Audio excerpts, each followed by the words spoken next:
성경에 보면은 예수님의 제자들의 이름이 다른 복음서에는 그 12명의 이름이 다 기록되어 있어요. 한 군데에.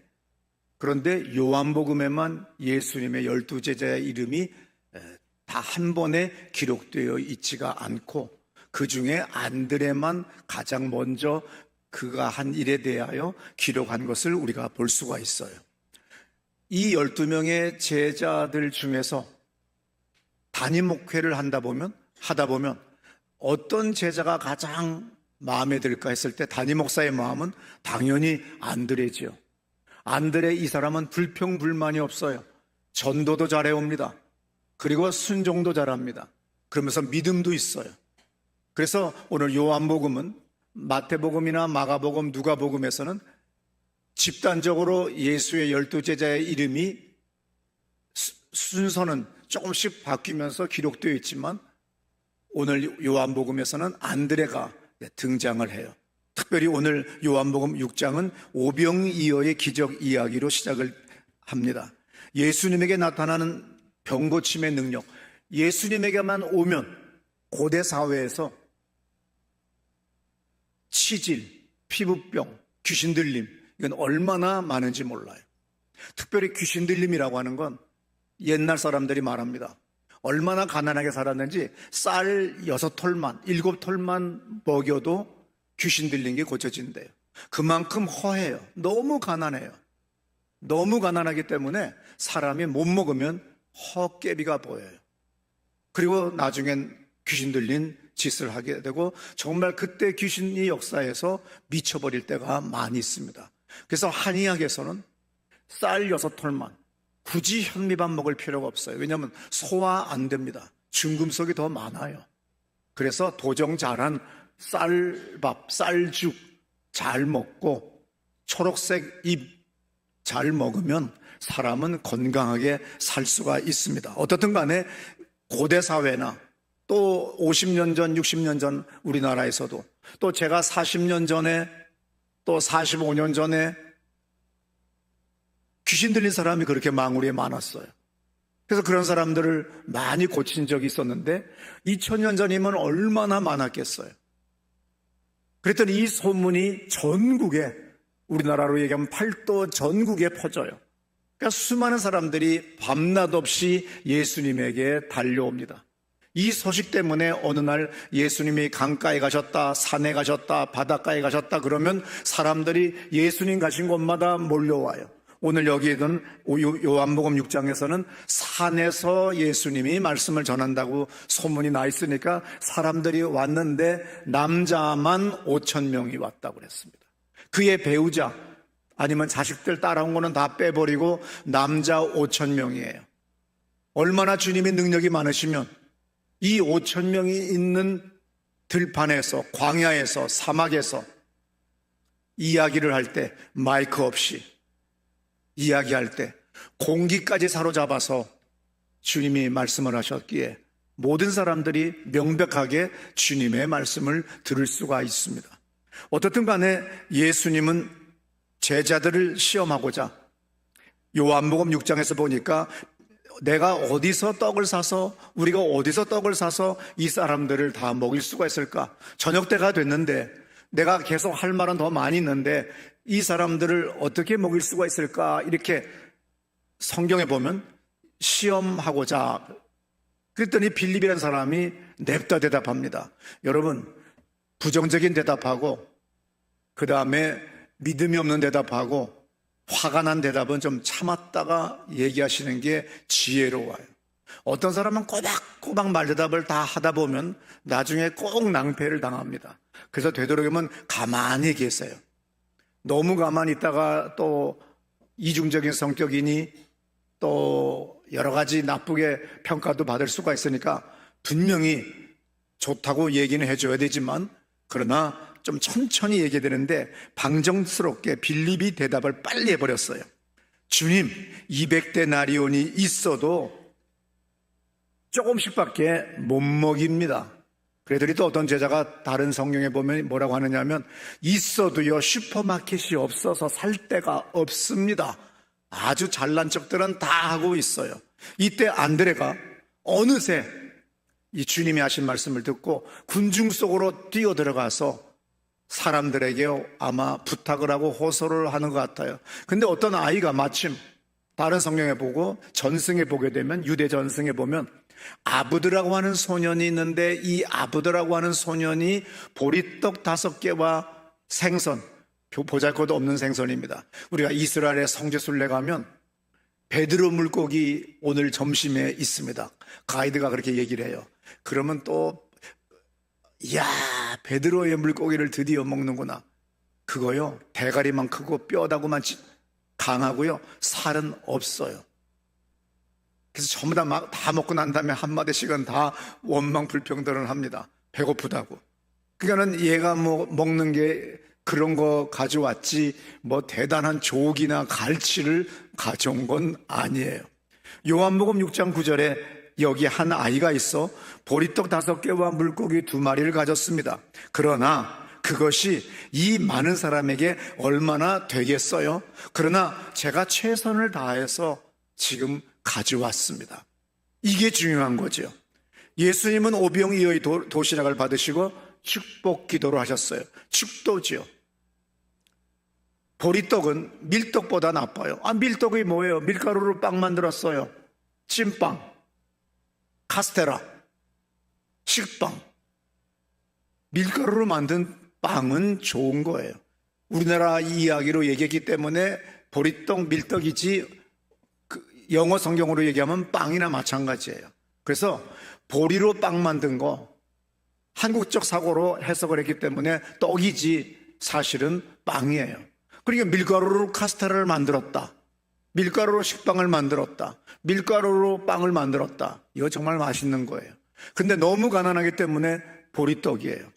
그렇지만 이 보리떡 5병 2호 2마리의 물고기 합쳐서 예수님이 축복 기도를 했더니 놀랍게 배란감 확 많아지는 것이 아니라 띄어서 이 사람에게 주는 순간에 커지고, 띄어서 주는 순간에 커지고, 이런 식으로 놀랍게 주님의 축복이 임해서 12제자가 다시 청소하는 마음으로 수고해 온 게 12광줄이 가득히라는 겁니다. 빌립은 예수님을 따라다녀도 믿음의 눈을 가지고 있지 않았어요. 모든 것을 다 이성적으로, 논리적으로, 상식적으로, 타산적으로 계산을 합니다. 그러나 안드레는 얼마나 되겠습니까? 만은 주님께 일단은 맡겨드려요. 우리의 모든 문제, 우리의 모든 큰 산적한 모든 사건들, 이런 것들이 나에게는 매우 크지만 기도를 하면, 예수 이름으로 하나님께 기도하면 주님께 맡겨드리는 거나 마찬가지예요. 그렇기 때문에 기도가 아주 중요한 겁니다. 이게 뭐 얼마나 되겠어요? 남들이 볼 때 아니 의린 주제에 지금 쫓아다녀도 안 되는데 무슨 기도나 하고 자빠졌어, 그러지는 것이 아니라 기도는 영광스러운 거예요. 기도는 축복이에요. 기도는 나의 문제를 하나님께 맡겨버리는 겁니다. 그럼 이제부터 하나님이 개입하는 거예요. 하나님이 함께 하시는 거예요. 여러분이 이미 재벌이 되고 남고 젠슨 황보다 더 큰 돈을 벌 수 있는데 어느 정도 버니까 골프 치러 다니고 술 먹으러 다니고 관광 다니고 여행 다니기 때문에 안 되는 거예요. 잘 될수록 기도 더 해야 돼요. 차라리 안 되면 자빠져 자. 틀린 거 아니에요. 미치겠잖아요. 잠도 안 오니까 일단 자. 그러고 난 다음에 정신 차리고 기도하세요. 내 이 기도가 어떻게 큰 역사가 일어날는지 나도 모르겠지만 전능하신 창조주, 세상 우주 만물을 창조한 창조주님께 내가 맡겨드립니다. 주님 개입해 주세요. 나 대신 싸워주세요. 나 대신 이겨주세요. 이렇게 고백하는 것이 바로 기도예요. 주어진 환경 속에서 안드레가 바로 그렇게 기도를 했던 거지요. 어느 교회나 신앙생활하는 사람 중에서 크게 2가지 종류 사람이 있어요. 빌립 같은 사람이 있습니다. 교회 생활 수십 년 돼서도 믿음보다는 이성적으로, 타산적으로 계산해요. 예를 들어서 저는 사도 바울의 말씀과 같이 적신으로 태어났다가 적신으로 돌아간다. 우리가 처음 태어나면 우리 몸뚱아리 색깔이 뻘개요. 그래서 우리는 다 적신으로 태어나요. 그저 별 볼 일 없는 거예요. 죽을 때 그렇게 많은 것을 아껴뒀지만 다 놔두고 죽습니다. 오늘은 우리는 어떤 사람보다도 축복을 많이 받았어요. 왜? 11월로 건너왔잖아요. 새로운 달을 왔어요. 그래서 우리는 어저께 새벽 기도를 했어요. 왜? 새로운 달을 맞이하여 새롭게 내가 출발하고자, 내가 첫 단추를 잘 꿰매기 위하여, 닫기 위하여 나는 주님 앞에 첫 시간을 드립니다. 이것이 바로 겸손한 사람, 신앙인의 자세인 거예요. 나는 적신으로 왔다가 적신으로 간다는 걸 알아요. 또 나는 비닐하우스에서 시작했기 때문에 두려운 게 없어요. 무서운 게 없어요.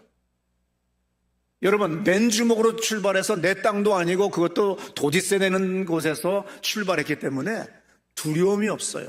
그런데 이제 살림이 커지고 교인이 많아지고 건물이 커지면 이 고민 저 고민, 비 새는 데는 없는가, 전기세, 수도세, 엘리베이터 무슨 세, 뭐서부터 시작해서 수많은 돈이 나가는데 고민이 안 될래야 안 될 수가 없어요.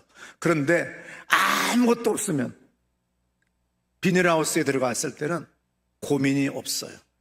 어느 나라 선교사님이 자기 나라에 우기가 곧 오는데 지붕 수리 안 하면 안 된대요. 빨리 지금 지붕을 수리해야 우기를 버틸 수 있답니다. 근데 우리 교회 재정을 보니까 600만 원 정도밖에 없어요. 500만 원 보냈어요. 왜냐하면 나는 며칠만 버티면 주일날 주님께서 또 교인들을 통하여 헌금을 주시니까.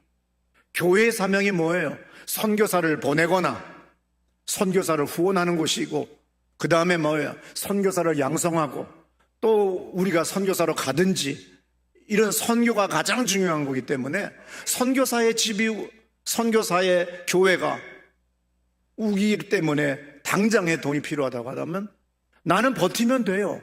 일주일 버티면 다시 주님이 누군가를 축복해서 교회에 헌금하게 하십니다. 나는 그 믿음이 있기 때문에 두려움 없이 거의 99%의 돈을 다 보냈어요. 그랬더니 어떤 재정 담당 교인이 내 방에 토요일 날 저녁 7시에 와가지고 가진 짓을 다 했어요. 내 성격에 젊었을 때니까 내쫓아버릴 수도 있어요. 그러나 곰곰이 생각하다가 내가 참자, 덕스럽게. 알았다. 2번 다시 네 말대로 안 하겠다. 자기한테 허가를 받고 보내야 되는데 일단은 내가 설교는 써야 되니까 내 방에 절대 토요일 날 밤에 오지 말라고 그랬잖아요. 그런데 꼭 내 방에 토요일 밤에 오는 인간들이 있어요. 설교를 써야 되잖아. 내가 지금 주보를 만들어야 되잖아. 주보팀 김응선, 옹은 계속 지금 본문이 뭡니까? 제목은 뭡니까? 오늘 사진은 뭡니까? 이 할아버지가 계속 전화하고 있다고요. 그러니 빨리 써야 되는데 이게 안 되는 거예요. 감동이 와야 되잖아. 그런데 이 성질은 더러워서 성질은 막 솟아나는 거예요. 한 달 있다가 재정 담당 바꿔버렸어요. 미친 짓 하는 거예요. 교회는 돈을 쌓아두는 곳이 아니라 돈을 흘려보내는 곳이에요. 여러분도 그러한 사고를 가지고 사셔야 돼요. 내가 돈을 흘려보낸다. 얼마나 쌓았다가 배랑간 자빠져 죽어버리는 것, 급사하는 것보다는 내게 온 수천억의 돈을 다 흘려보내는 것. 온 세상에 모든 교회와 선교지와 가난한 사람들과 내가 속한 이 지역사회를, 커뮤니티를 위하여 돈을 많이 쓴 것. 이 사람이 위대한 사람이지 돈을 많이 모은 게 위대한 사람이 아닌 걸 깨달으셔야 됩니다. 아직도 70이 넘었는데도 불구하고, 60이 넘었는데도 불구하고 1000년 만년 살 줄 알고 계속 돈을 모으려고 하는데 아직도 정신 이상이에요. 그게 바로 치매기예요. 나는 내일 또 내가 살지 안 살지 몰라요. 그래서 항상 회개 기도하고, 그리고 난 다음에 주님께 안녕을 빌며 기도하고 잡니다. 아침에 일어나면 새로운 새날을 주셨기에 얼마나 벅찬 감격인지 몰라요. 찬송가에 날마다 새롭고 새로우니 얼마나 찬송이 좋은지. 근데 왜 이 찬송을 이렇게 안 부르는지 몰라. 살아가는 동안 날마다 새롭고 새로운 거예요. 오늘 아침도 나는 일어나서 커튼을 열어 제치고 베란다에 나가서 숲속에 나무들이 가을에 잎사구를 떨구기 위하여 그 바람에 휘날리는 그것을 동영상을 부들부들 떨면서 아직도 속내를 입고서 찍는 거예요. 내게 새날을 주셔서 바람에 휘날리는, 그리고 햇빛에 반짝이는 저 나무들을 볼 수 있다는 것. 근데도 오만하여서 내일이 있을 줄 알고 10년 뒤가 있을 줄 알고 모아두려고 하다가 인색하다가 아무것도 못해요. 그래서 주님이 뭐라고 말씀하셨어요? 네 재물을 하늘에 쌓아두라고 분명히 말씀한 걸 믿으시기 바랍니다.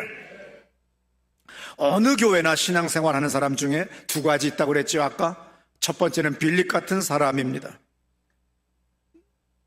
남에게, 그 다음 사람은 다른 사람들, 안드레 같은 사람이죠.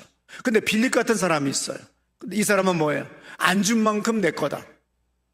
헌금 안 한 만큼 내 거다. 생각해 보세요.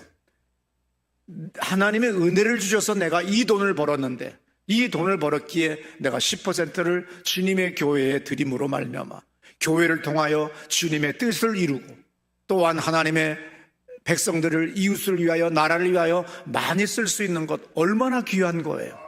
근데 이것이 다 내 거다고 하는 순간에 우리의 인생은 끝나는 거예요. 다른 모든 복음서에서는 오병이어의 기적이 너무나도 경이로운 거기 때문에 5,000명이라는 사람의 숫자를 앞에다가 배치해 놨어요. 근데 요한복음만큼은 뒤쪽에다가 5,000명의 숫자를 뒤에다가 배치했어요. 요한복음의 의도는 뭐냐면 유대인들과 믿음 없는 이들의 부정적인 반응을 말하기 위해서 숫자는 중요하지 않기 때문에 뒤에다가 배치한 걸 우리가 볼 수 있습니다. 또 한 사람은 교회, 또 한 사람은 믿음의 사람이죠. 믿음으로 사는 사람입니다. 안드레 같은 사람이에요. 이성적인 계산, 산술적인 계산보다 하나님께 드려지면 하나님의 축복은 더 크다는 거예요. 떡을 떼면 뗄수록 계속해서 나온다는 거예요.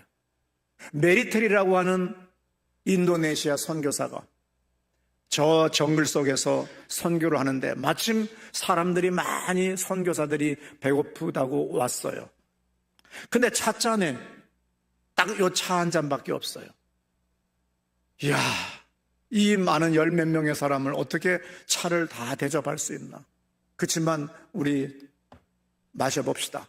조금씩 따랐는데 따라져요. 그래서 계속 따랐대요. 믿음으로 따르다가 어떤 방식에 의해서 많아지나 이러지 말고 믿음으로 계속 따랐더니 계속해서 몇 잔씩 먹는 놀라운 역사가 오늘 21세기에도 물을 구할 수 없고 차를 구할 수 없는 곳에서도 똑같은 오병이어의 기적이 일어난다는 것을 저는 그분의 선교사님의 책에서 읽은 적이 있어요.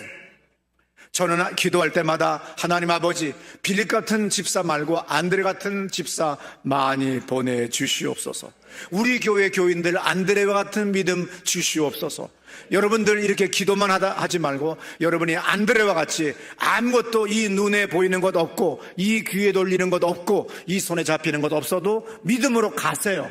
그러면 놀랍게 돌파가 일어나며 역사가 일어납니다. 안드레는 믿음의 눈을 가졌어요. 안드레는 결단력이 있었습니다.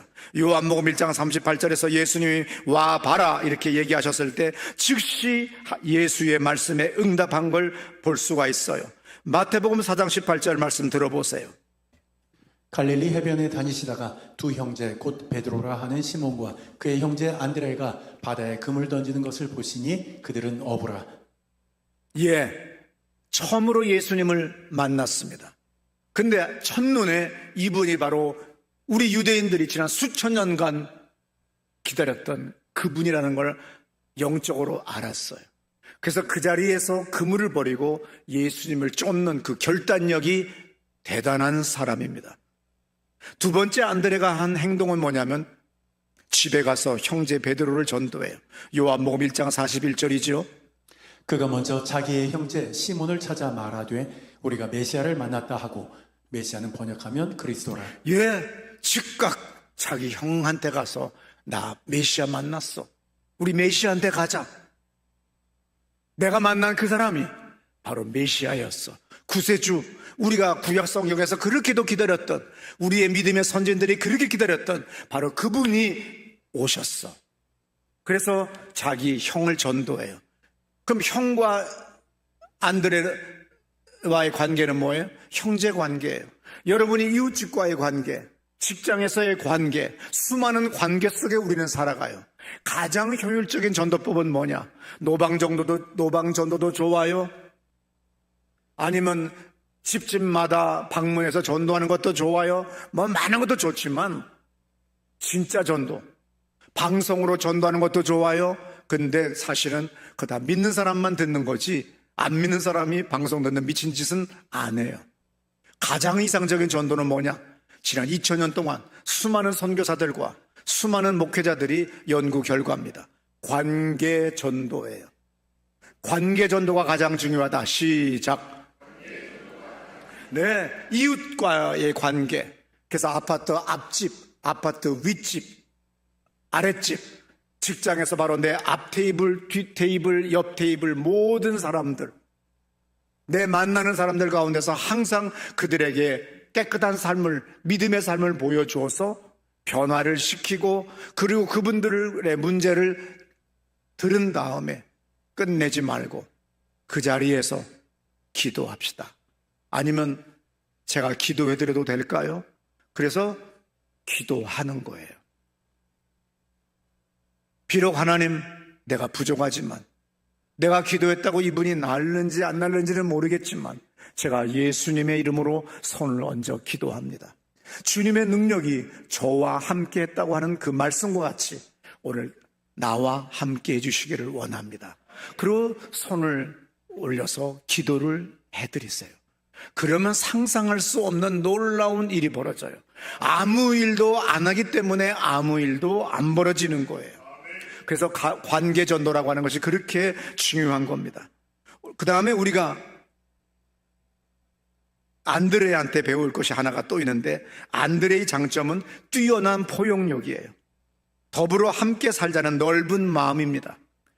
자기가 전도한 베드로가 거꾸로 예수의 수제자가 됐어요. 아니, 첫 번째 전도한 내가, 처음으로 구세주 예수를, 메시아를 발견한 내가 수제자가 돼야 되는데 어떻게 내 형이 수제자가 돼? 아, 이거 눈이 뒤집어지네. 아, 이거 벨이 뒤틀리네. 아, 나 이제 교회 가기 싫으네. 이게 아니에요.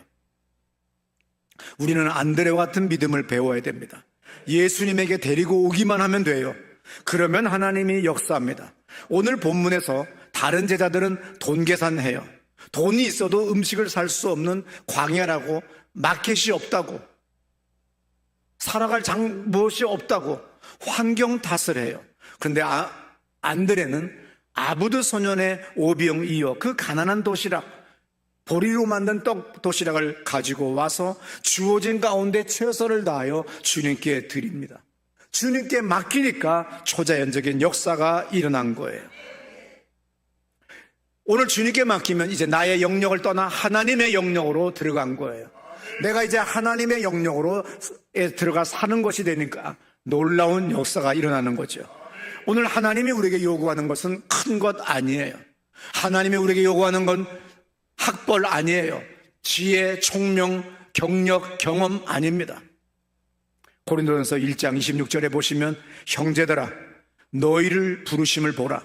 육체를 따라 지혜 없는 자가 많지 아니하며 능한 자가 많지 아니하며 문벌 좋은 자가 많지 아니하도다. 그냥 보잘것없는 사람들이지만 주님이 우리를 불러주셨어요.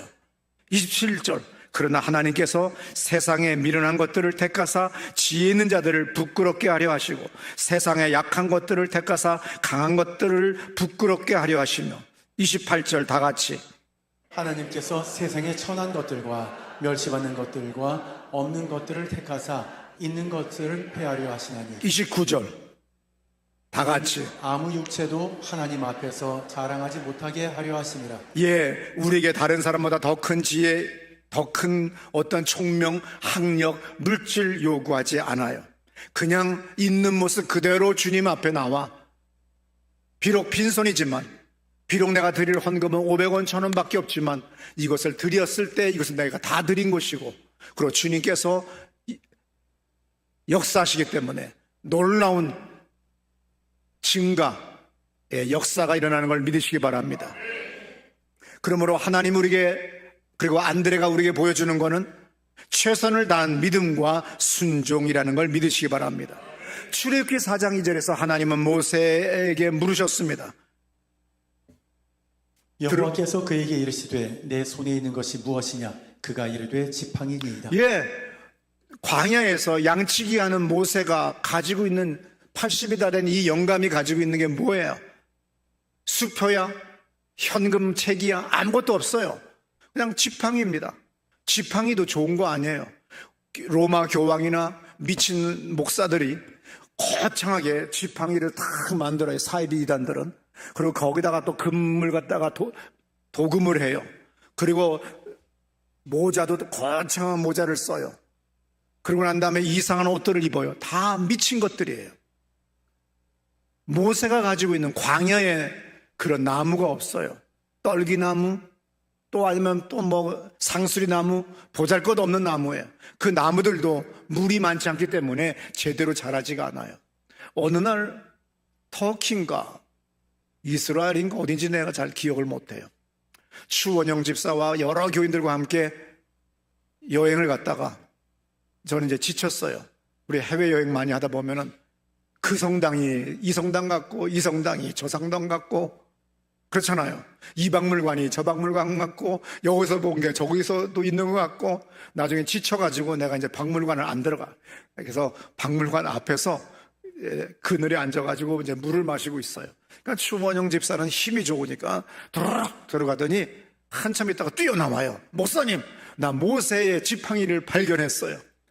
이거는 꼭 보셔야 돼요. 모세의 지팡이? 그래, 가자.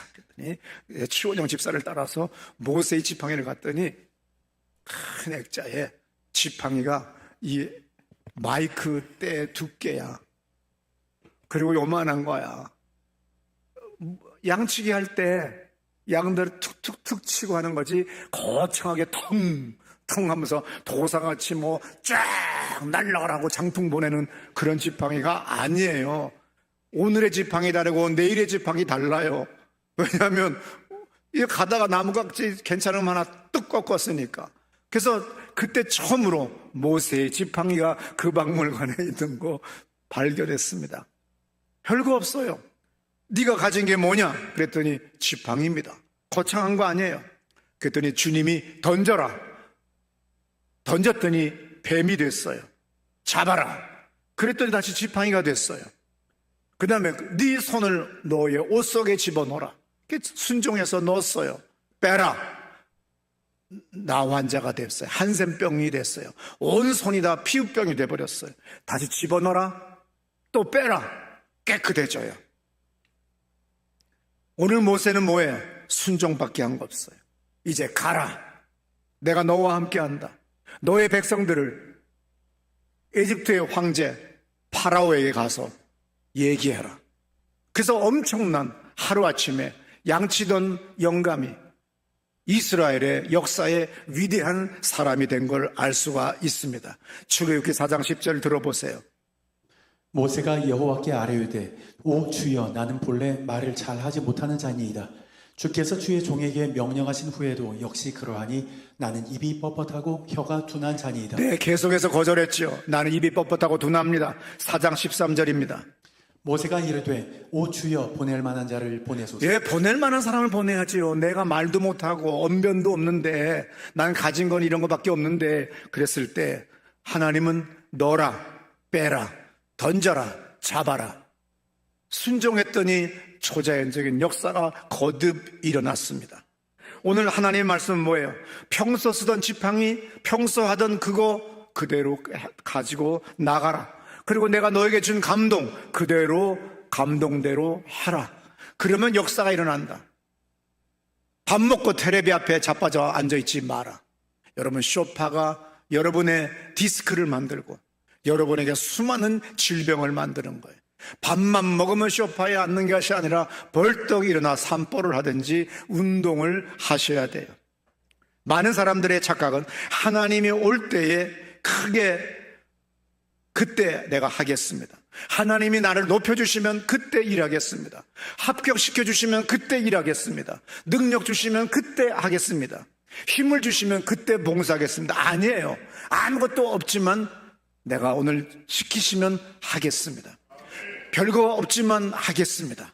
이런 마음을 가지면 오늘 안드레와 같은 놀라운 역사가 일어나는 걸 믿으시기 바랍니다. 다른 이들보다 안드레는 탁월한 지도력이나 계산 능력이 부족했어요. 그래서 수제자의 자리는 자기 형이 가졌어요.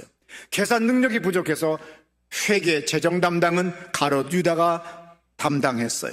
그러나 삐치거나 시험 들거나 떠나지 않았어요.